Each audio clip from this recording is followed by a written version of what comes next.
ಏಕೆಂದರೆ ಇವತ್ತು ಎಲ್ಲರೂ ಮಕ್ಕಳ ಮೇಲೆ ಇನ್ವೆಸ್ಟ್ ಮಾಡ್ತಾ ಇದ್ದಾರೆ. ಮಕ್ಕಳನ್ನ ಡಾಕ್ಟರ್ ಮಾಡೋದಕ್ಕೋ ಇಂಜಿನಿಯರ್ ಮಾಡೋದಕ್ಕೋ ಇನ್ನೇನೋ ಮಾಡೋದಕ್ಕೆ ಹರಸಾಹಸ ಪಡ್ತಾ ಇದ್ದಾರೆ. ಅವೆಲ್ಲವೂ ಸರಿ. ಅದರ ಮತ್ತೆ ಮಕ್ಕಳಿಗಿಂತ ಸಾಂಸ್ಕೃತಿಕ ಅಭ್ಯಾಸಗಳನ್ನು, ಆಸಕ್ತಿಗಳನ್ನು ಯಾರನ್ನ ಹುಡ್ಸೋಕ್ಕೆ ಪ್ರಯತ್ನ ಪಡ್ತಿದ್ದಾರೆ ಅಂತ ಪೇರೆಂಟ್ಸ್ ನಿಜವಾಗೂ ಅಭಿನಂದನಾರ್ಹರು. ಯಾಕಂದರೆ ನಾನು ಕೂಡ ಬಾಲ್ಯದಿಂದ ಸಾಂಸ್ಕೃತಿಕ ಚಟುವಟಿಕೆಗಳ ಜೊತೆಗೆ ಬೆಳೆದು ಬಂದವನಾಗಿದ್ದರಿಂದ ನನ್ನ ಮಕ್ಕಳು ಕೂಡ ಇವತ್ತು ನಾಟಕ, ಸಿನಿಮಾ, ಯಕ್ಷಗಾನ ಬೇರೆ ಬೇರೆ ಕ್ಷೇತ್ರದಲ್ಲಿ ಇರೋದರಿಂದ ಅವರ ಯಾವ ಸಾಧನೆಗೂ ತೊಂದರೆ ಆಗಲಿಲ್ಲ. ಇನ್ನೊಂದು ಬಹಳ ಮುಖ್ಯವಾಗಿ ಈ ಕ್ಯಾಂಪ್ಗಳಿಗೆ ಯಾಕೆ ನೀವು ಮಕ್ಕಳನ್ನು ಕಳಿಸ್ಬೇಕಂದ್ರೆ, ಇವತ್ತು ನಮ್ಮ ದೇಶದಲ್ಲಿ ದೊಡ್ಡ ಸಮಸ್ಯೆ ಇರೋದು ಪೇರೆಂಟಿಂಗ್. ಇವತ್ತು ಸಣ್ಣ ಪ್ರೈಮರಿ ಶಾಲೆಯ ಮಕ್ಕಳನ್ನ ಶಾಲೆಗೆ ಹೋದರೆ ಮಕ್ಕಳು ಮಾತಾಡುವಂಥ ಕೆಟ್ಟ ಕೆಟ್ಟ ಮಾತುಗಳು, ಸಿಕ್ಕದಲ್ಲಿ ಹೊಡೆದಾಡೋದು, ಇನ್ನೊಬ್ಬರ ತಲೆ ಹೊಡೆಯೋದಕ್ಕೂ ಹೇಸುವಂಥ ಮನಸ್ಥಿತಿ ಮಕ್ಕಳಲ್ಲಿ ನಿರ್ಮಾಣ ಆಗಿರೋದು, ಇದೆಲ್ಲ ಯಾಕೆ ಅಂತ ನಾವು ಬಹಳ ಗಂಭೀರವಾಗಿ ಪ್ರಶ್ನೆ ಮಾಡಬೇಕಾಗಿದೆ.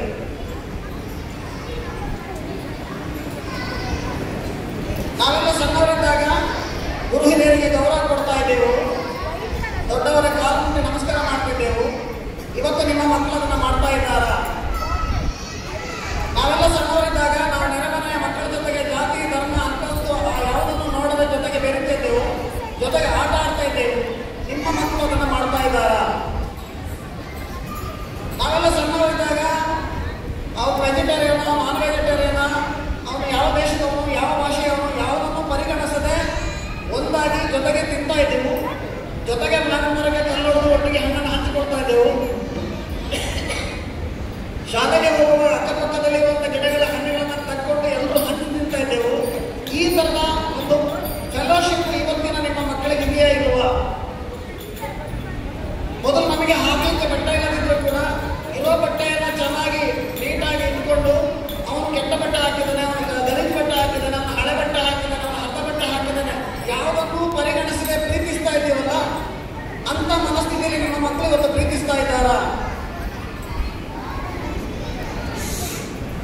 ಮೊದಲು ನಡ್ಕೊಂಡು ಓಡಾಡ್ತಿದ್ದೆವು, ಕಾಲಿಗೆ ಚಪ್ಪಲಿ ಇರಲಿಲ್ಲ, ಆದರೂ ಬಹಳಷ್ಟು ದೂರ ಹೋಗಿ ನಮ್ಮ ಆರೋಗ್ಯವನ್ನು ಫಿಟ್ ಆಗಿ ಇಟ್ಕೊಂಡಿದ್ದೆವು.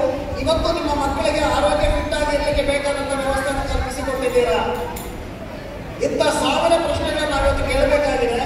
ಯಾಕಂದರೆ ನಾನೊಬ್ಬ ಮೆಡಿಕಲ್ ಪ್ರಾಕ್ಟೀಷನರ್ ಆಗಿ, ಹೆಲ್ತ್ ಪ್ರಾಕ್ಟೀಷನರ್ ಆಗಿ, ಒಬ್ಬ ಸೈಕಾಲಜಿ ಕೌನ್ಸಿಲರ್ ಆಗಿ ನನ್ನ ಹತ್ರ ಕನಿಷ್ಠ ತಿಂಗಳಿಗೆ 8-10 ಮಕ್ಕಳನ್ನ ಪೇರೆಂಟ್ಸ್ ಕರ್ಕೊಂಡ್ಬರ್ತಾರೆ. ಮಕ್ಕಳಿಗೆ ಸಮಸ್ಯೆ ಇದೆ ಅಂತ ಸತ್ಯ ಹೇಳ್ಬೇಕಾದ್ರೆ ಮಕ್ಕಳಿಗೆ ಸಮಸ್ಯೆ ಇರೋದಿಲ್ಲ. ಆ ಸಮಸ್ಯೆಯನ್ನು ಪೇರೆಂಟ್ಸ್ ಅನ್ನ ನಾವು ಮುಂದೆ ಹಾಕಿರ್ತೀವಿ. ನೀವು ದೇವರನ್ನು ನಂಬಲಿಕ್ಕೆ ಹೇಳ್ಕೊಡಿ, ಮಕ್ಕಳಿಗೆ ಭಜನೆ ಮಾಡಲಿಕ್ಕೆ ಹೇಳ್ಕೊಡಿ, ನಿಮ್ಮ ಧರ್ಮವನ್ನು ಪಾಲಿಸಲಿಕ್ಕೆ ಹೇಳ್ಕೊಡಿ, ಎಲ್ಲವೂ ಓಕೆ.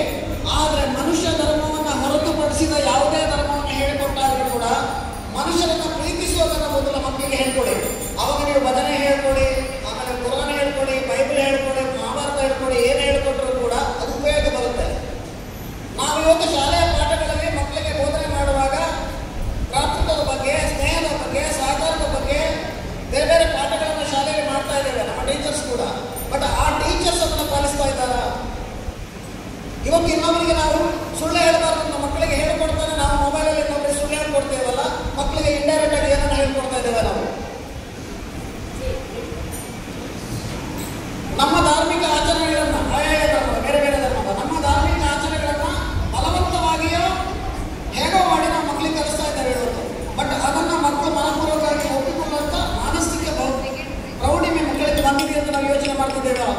ನಾನು ಬಹಳಷ್ಟು ಮನೆಗಳಲ್ಲಿ ಗಮನಿಸ್ತೇನೆ, ಬೆಳಗ್ಗೆ ಎದ್ದು ಮಕ್ಕಳನ್ನ ಬಲವಂತವಾಗಿ ಎಬ್ಬಿಸ್ತಾರೆ, ತಣ್ಣೀರಲ್ಲಿ ಸ್ನಾನ ಮಾಡಿಸ್ತಾರೆ, ದೇವ್ರ ಮುಂದೆ ತಗೊಂಡೆ ಕೂರಿಸ್ತಾರೆ, ಹೊಡೆದು ಭಜನೆ ಮಾಡಿಸ್ತಾರೆ. ಯಾಕಂದ್ರೆ ನನ್ನ ಸಂಸ್ಕೃತಿಯನ್ನು ನಾನು ಕಲಿಸಬೇಕು ಅಂತ. ಸಂಸ್ಕೃತಿಯನ್ನು ಕಲಿಸಬೇಕು ಅಂತ ಉದ್ದೇಶ ಸರಿ ಇದೆ, ಬಟ್ ನಾವು ಮಾಡ್ತಿರುವ ರೀತಿ ಸರಿ ಇದೆಯಾ? ಆ ಮಕ್ಕಳೇ ನಾನು ಭಜನೆ ಮಾಡಬೇಕು ಅಂದುಕೊಳ್ಳುವಂಥ ಮಾನಸಿಕ ಪ್ರೌಢಮೆಗೆ ಮೊದಲು ತರುವಂಥ ಕೆಲಸವನ್ನು ನಾವು ಮಾಡಿದರೆ ಖಂಡಿತ ಅವರು ಅದನ್ನು ಮಾಡ್ತಾರೆ, ಮನಪೂರ್ವಕವಾಗಿ ಮಾಡ್ತಾರೆ. ಇವತ್ತು ಎಷ್ಟೋ ಮಕ್ಕಳನ್ನ ಓದಿಸ್ಲಿಕ್ಕೆ ಆಗ್ತಾ ಇಲ್ಲ.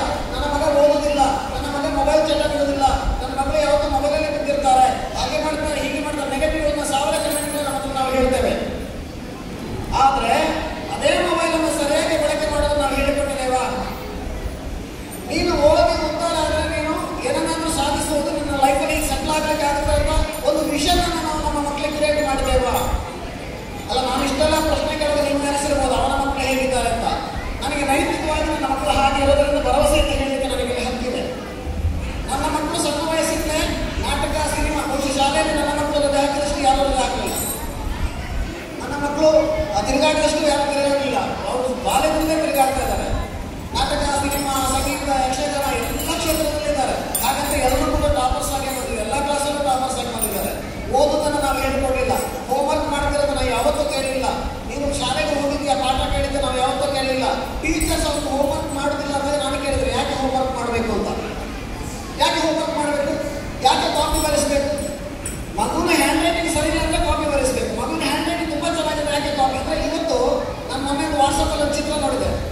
ಒಂದು ಆನೆ, ಒಂದು ಕಾಗೆ, ಒಂದು ಅಳಿಲು, ಒಂದು ನಾಯಿ, ಒಂದು ನರಿ, ಎಲ್ಲರಿಗೂ ಟೀಚರ್ ಹೇಳ್ತಾರೆ ಯಾರು ಮೊದಲು ಮರ ಹತ್ತಿ ಬರ್ತಾರೆ ಅವರಿಗೆ ಬಹುಮಾನ ಅಂತ. ಅಂದರೆ ನಮ್ಮ ಇವತ್ತಿನ ಎಜುಕೇಶನ್ ಸಿಸ್ಟಮ್ ಆಗಿದೆ. ಆನೆಗೆ ಆನೆದೇ ಶಕ್ತಿ ಇದೆ, ಕಾಗೆಗೆ ಕಾಗೆದೇ ಶಕ್ತಿ ಇದೆ. ಅದನ್ನು ನಾವು ನೋಡೋದಿಲ್ಲ. ಎಲ್ಲರಿಗೂ ಒಂದೇ ಕ್ಲಾಸ್ ಕೊಡ್ತೇವೆ ನಾವು. ಇದು ಮೊನ್ನೆ ನನ್ನ ಮಗಳು ಡಿಗ್ರಿಯಲ್ಲಿ 4th ರ್ಯಾಂಕ್ ಬಂದು ಅವರ ಟೀಚರ್ಸ್ ಕೇಳಿ ನೀವು ಓದಿದ್ದು ಯಾವ ಮಾನ ಇದೆ ಅಂತ. ಮ್ಯಾಂಗ್ಳೂರ್ ಯೂನಿವರ್ಸಿಟಿ ಲೆವೆಲಲ್ಲಿ ಎಲ್ಲರಿಗೂ ನೋಡೋದು ಗಮನಿಸಿರ್ಬೋದು. ಆದರೆ ಅವಳು ಯಾವತ್ತೂ ಕಾಲದಲ್ಲಿ ಇರೋದೇ ಇಲ್ಲ. ನಾಟಕ, ಸಿನಿಮಾ, ಯಕ್ಷಗಾನ ಎಲ್ಲರಲ್ಲಿ ಫುಲ್ ಟೈಮ್ ಇರ್ತಾಳೆ. ಹಾಗಿದ್ದು ಕೂಡ ಅಕಾಡೆಮಿಕ್ ಆಗಿ ಕೂಡ ಮಾರ್ಕ್ ತಗೊಳ್ಳಿಕ್ಕೆ ಆಗುತ್ತೆ ಅಂತ ಪ್ರೂವ್ ಮಾಡಿದ ಅದೆಷ್ಟೋ ಮಕ್ಕಳಿದ್ದಾರೆ. ನನ್ನ ಮಕ್ಕಳಾಗೆ ನಿಮ್ಮ ಮಕ್ಕಳು ಆ ಸ್ಥಾನ ನೀಡಲಿಕ್ಕೆ ಸಾಧ್ಯ ಇರುತ್ತೆ. ಈ ಕ್ಯಾಂಪ್ಗಳಲ್ಲಿ ಕೊಡಿ, ಹಾಡಿಸಿ, ಕೂಡಿಸಿ, ನಾಟಕ ಮಾಡಿಸಿ, ಸಿನಿಮಾ ಮಾಡಿಸಿ, ಎಲ್ಲ ಮಾಡಿಸಿ, ಸ್ಟಿಲ್ ಅವ್ರಿಗೆ ಒಂದು ವಿಷನ್ ಕ್ರಿಯೇಟ್ ಮಾಡಿ ನೀನು ಓದೋದ್ರಿಂದ ನಿಮಗೆ ಏನು ಲಾಭ ಇದೆ ಅಂತ. ಇವತ್ತು ನಮ್ಮ ದೇಶದಲ್ಲಿ ದೊಡ್ಡ ಸಮಸ್ಯೆ ಪೇರೆಂಟಿಂಗ್.